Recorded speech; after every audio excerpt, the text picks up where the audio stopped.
got the test, failure to respond in a timely manner. Help me with that.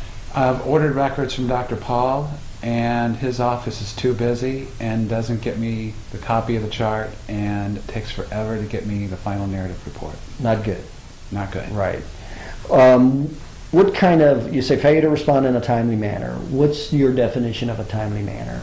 You contact the office. There's an expectancy that if I send you a fax request for a copy of your chart and a narrative report, that your office is going to respond in or about within 3 weeks.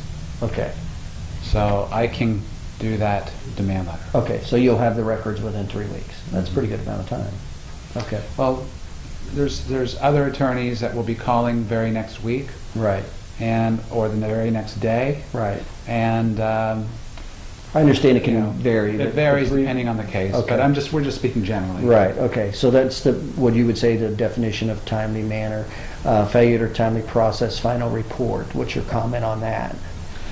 Just like we mentioned, Okay. I've ordered the chart and final from Dr. Paul, and he sent me the chart, but I can't get the final. Yeah.